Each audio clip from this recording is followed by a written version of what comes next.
हाँ, नमस्कार विद्यार्थियों। आज वापस हम इस सेशन में टैग क्वेश्चन के बारे में चर्चा करने वाले हैं। टैग क्वेश्चन से संबंधित है, मैंने 2 सेशन आपसे पहले अपलोड कर दिए हैं।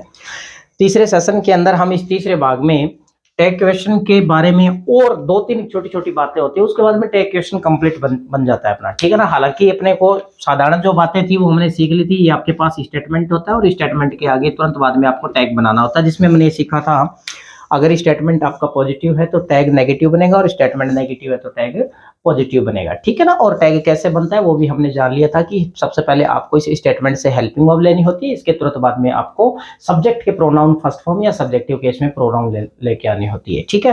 अब उसके बाद छोटी छोटी बातें यहाँ पर, यदि मान लीजिए सब्जेक्ट आपके पास प्रोनाउन नहीं हो तो अगर नाउन दे रखी है तो उसकी हम प्रोनाउन बना देंगे। सिंगुलर नाउन दे रखी है, मान लीजिए कोई आदमी का नाम दे रखा है तो ही आ जाएगा, औरत का नाम दे रखा है तो सी आ जाएगा, जानवर का नाम दे रखा है तो इट आ जाएगा। कल हमने इससे पहले वाले सेशन में हमने ये भी चर्चा की थी कि देयर, इट और वन यदि प्रोनाउन दे रखी है या इनसे इंट्रोडक्टरी आपका वाक्य हो रहा है, इनसे वाक्य आपका स्टार्ट हो रहा है तो देयर इट वन की जगह देयर इट वन ही वापस आ जाता है। आज हम नेक्स्ट जो अपने को ध्यान में बात रखनी है वो क्या ध्यान में रखनी है, कोई भी ऐसा शब्द जिसके अंत में वन या बॉडी शब्द जुड़ा हुआ हो, वन या बॉडी, सीधा सा रूल याद रखोगे, ठीक है ना। किताबों में बहुत लंबा चौड़ा अपने को दिया हुआ मिलेगा, ठीक है। अपने सीधे ट्रैक्स पर चर्चा करते हैं। यदि वन और बॉडी, जैसे उदाहरण के तौर पर मान लीजिए आपके पास शब्द दिया हुआ है सम वन या सम बॉडी, नो वन या नो बॉडी, एवरी वन या एवरी बॉडी, ठीक है। वन या बॉडी यदि आपको दिया हुआ मिल जाता है तो फिर गुरुजी उसकी हम प्रोनाउन क्या बनाएंगे, इनकी प्रोनाउन बनेगी आगे दे। बस शॉर्टली ये ही अपने को ध्यान में रखना है। फॉर एग्जांपल आपके पास सेंटेंस दे रखा है समबॉडी नॉक्ड द डोर या नॉक्ड एट द डोर, ये अपने पास स्टेटमेंट दिया हुआ है। और इस स्टेटमेंट को जब बनाओगे, क्योंकि यहाँ पर अपने पास हेल्पिंग वर्ब दी हुई नहीं है तो हेल्पिंग वर्ब निकाल देंगे। नॉक्ड वर्ब की सेकंड फॉर्म दे रखी है तो डिड आ जाएगा, और नेगेटिव में बनाएंगे तो ये हो जाएगा डिडंट, और समबॉडी जो दे रखा है समबॉडी का हो जाएगा दे।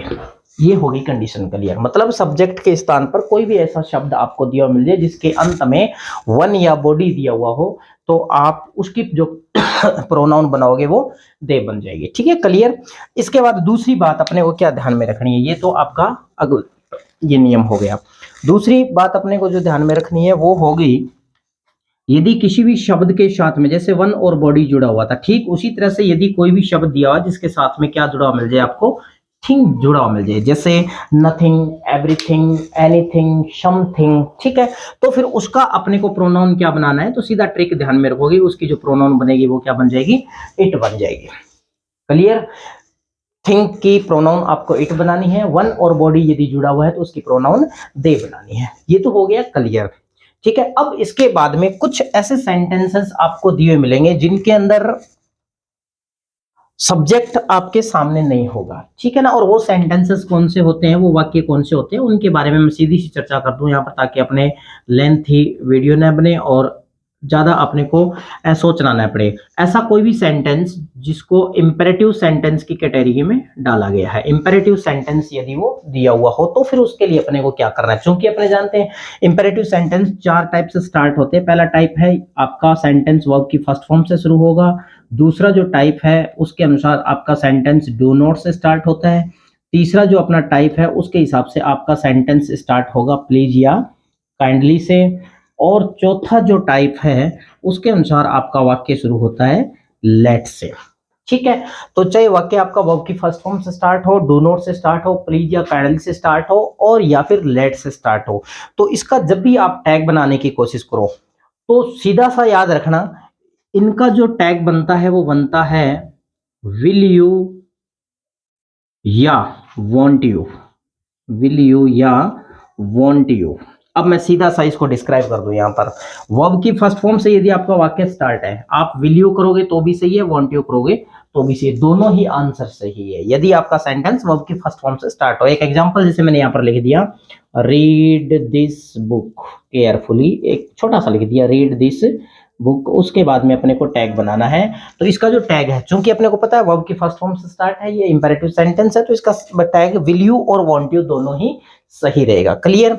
अब उसके बाद जो दूसरा है, अगर आपका सेंटेंस डोंट से स्टार्ट हो तो इसका आप वांट यू नहीं बना सकते, ये ध्यान रख लेना है। इसका आप वांट यू नहीं बना सकते क्योंकि डोंट से स्टार्ट होती है, आपका स्टेटमेंट नेगेटिव बन गया है, तो इसका जो आप बनाओगे वो क्या बन जाएगा, विल यू बन जाएगा।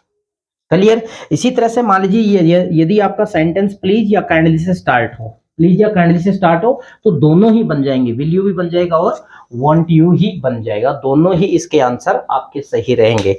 तो कुल मिला के इन तीनों में सेम कंडीशन होगी, इसमें थोड़ा सा अपने को ध्यान में रखना है। यदि डोंट से आपका वाक्य या स्टेटमेंट स्टार्ट है तो उसका आपको विल यू ही बनाना है, क्योंकि ये बात अपने ध्यान में रखनी है हमेशा। डोंट से जैसे ही आपका स्टेटमेंट शुरू होता है आपका स्टेटमेंट नेगेटिव बन जाता है, चूंकि अपने को पता है यदि स्टेटमेंट नेगेटिव है तो फिर टैग पॉजिटिव बनाना पड़ेगा। इसके बाद चौथी कंडीशन है लेट से यदि आपका सेंटेंस स्टार्ट हो तो फिर लेट वाले के लिए भी आप दोनों ही सही उत्तर है, विल यू भी कर सकते हैं और वांट यू भी कर सकते हैं। क्लियर सी बात है। 4 प्रकार से वाक्य शुरू होते हैं। पहला प्रकार मैम लोगों की फर्स्ट फॉर्म से स्टार्ट वाक्य, उसके बाद डोंट से वाक्य स्टार्ट या डू नॉट से स्टार्ट, प्लीज काइंडली से स्टार्ट और लेट से स्टार्ट। चारों ही प्रकार के लिए आपको उत्तर याद रखना है विल यू या फिर वांट यू, चारों ही उत्तर सही है। लेकिन ध्यान क्या रखना है, यदि आपका सेंटेंस का स्टेटमेंट डोंट से स्टार्ट है तो फिर आप वांट यू उत्तर नहीं कर सकते, विल यू ही आप उत्तर करेंगे। एक तरह से सोच लीजिए कि इन चारों का ही उत्तर यदि हम विल यू कर दें तो आपका उत्तर सही होगा। क्योंकि हम लोग कंपटीशन लेवल के एग्जाम की तैयारी कर रहे हैं तो उसमें हम विल यू को ढूंढते रहेंगे, इसलिए ध्यान अपने को ये भी रखना है इन चारों में से एक को छोड़ के बाकी का उत्तर वांट यू भी हो सकता है। और वांट यू एक कौन से का नहीं हो सकता, डोंट का वांट यू नहीं हो सकता। ठीक है। अब यहां पर थोड़ा सा टाइपिकल तरीके से अपने को सोचना पड़ेगा। यहां आपके पास शुरुआत है लेट से। अब मैं दो सेंटेंस आपको पैरेलल लिख के बता देता हूं जिससे आपकी स्थिति क्लियर हो जाएगी। दो सेंटेंस दोनों ही लेट से स्टार्ट है। एक तो मैंने यहां पर सेंटेंस लिख दिया let me speak English, let me speak English. ठीक है। और उसके बाद में अपने को बनाना है टैग। और दूसरा जो सेंटेंस मैंने लिखा है वो लिख दिया लेट अस, या ये इस तरह से भी आ सकता है लेट्स प्ले फुटबॉल। अब देखिए दोनों में थोड़ा सा टाइपिकल तरीके से डिफरेंस है, दोनों में थोड़ा सा अंतर है। ऊपर वाले में लेट मी स्पीक इंग्लिश और दूसरे में लेट अस या फिर लेट्स दे रखा है। ठीक है ना। तो इन दोनों के उत्तर में आपको अंतर ध्यान में रखना है। अगर ये वाला पर्सन आपके सामने ये वाला स्टेटमेंट दे रखा है तो आपको इसका उत्तर विल यू या वांट यू जो भी आपकी इच्छा हो वो उत्तर कर दीजिए, दोनों ही उत्तर सही होंगे। लेकिन यदि आपके सेंटेंस में लेट के बाद में या तो एस पूरा लिखा हुआ हो या फिर एस को शॉर्ट रूप में जैसे एपोस्ट्रोफी कोमा लगा के एस दिया हो यदि मिल जाता है, इस तरह से अगर आपका वाक्य या स्टेटमेंट स्टार्ट होता है तो फिर उसका जो आप आंसर करोगे वो आंसर क्या होगा, शैल वी करोगे तो भी सही हो जाएगा और सेंट भी सही हो जाएगा। ठीक है ना। शैल वी आप बस याद रख लीजिए, शैल वी इसका उत्तर सही हो जाएगा। तो कुल मिला के ये आपका टैग क्वेश्चन से संबंधित अंतिम बातें थी। टैग क्वेश्चन आपका गलत नहीं हो सकता। आप किसी भी एग्जाम के अंदर, चाहे वो किसी स्कूली एग्जाम की बात हो चाहे वो किसी कंपटीशन एग्जाम की बात हो, सबके अंदर इन्हीं से संबंधित प्रश्न पूछे जाते हैं। थोड़ा सा ध्यान रखोगे, 1 मिनट में रिवाइज कर देता हूं मैं। यदि स्टेटमेंट पॉजिटिव है तो टैग नेगेटिव बनेगा, स्टेटमेंट नेगेटिव है तो टैग पॉजिटिव बनेगा। ठीक है ना। और टैग बनाने का सीधा सा तरीका क्या होता है, सबसे पहले आपको हेल्पिंग वर्ब लगानी होती है और उसके बाद सब्जेक्ट के प्रोनाउन की फर्स्ट फॉर्म लगानी होती है। हेल्पिंग वर्ब आपको आपके स्टेटमेंट में दी हुई मिलेगी, नहीं दी होती तो डू डज डिड का आप लोग प्रयोग करोगे। सब्जेक्ट क्या दे रखा है उस पर अपने को ध्यान रखना है। वन, बॉडी और थिंक वाले शब्दों को ध्यान रखोगे, देयर, इट और वन वाले को भी ध्यान में रखोगे और ये जो इंपेरेटिव सेंटेंस होते हैं इनका भी अपने को ध्यान में रखना है। बाकी और यदि टैग क्वेश्चन से संबंधित कोई जानकारी प्राप्त करना हो तो फिर कमेंट बॉक्स में आप लिख के मुझे जरूर अवगत करवाओगे। धन्यवाद।